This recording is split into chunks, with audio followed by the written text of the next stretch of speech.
Drinkbox Studios. I'm one of the founders of Drinkbox, and we're showing Guacamelee here at Indiecade. So Guacamelee is kind of it's a mishmash of a lot of different genres of games. At its heart, it's a brawler, 2D brawler, cooperative 2D brawler. But there's also like a lot of platforming mechanics. So there's a lot of puzzle solving, and it's all set inside of a Metroidvania Mexican-inspired universe where the world is made up of two overlapping dimensions, which the player will have to travel back and forth in between as they're playing through the game.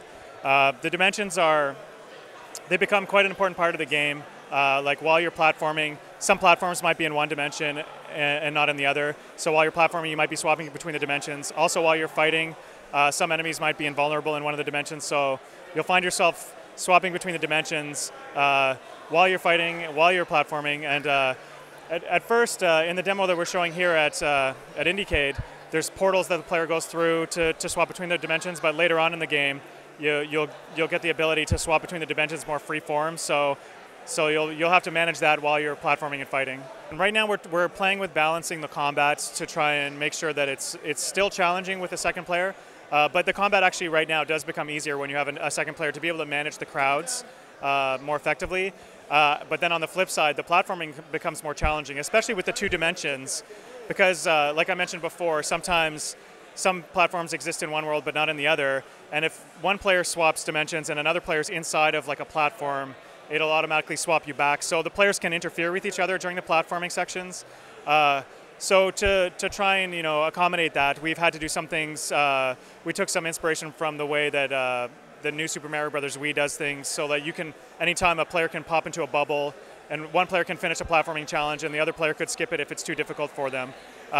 Or often players can do some of the challenges together, or they can take turns going through challenges. But one thing we didn't want to do was like nerf back the puzzle sections so that they would be doable, more easily doable with two players, because we think most people will play it as a single player experience, and we didn't want to scale back the difficulty of the puzzles. So that's kind of how we're handling it. Yeah. We're drawing a lot of the story and the characters from Mexican folklore.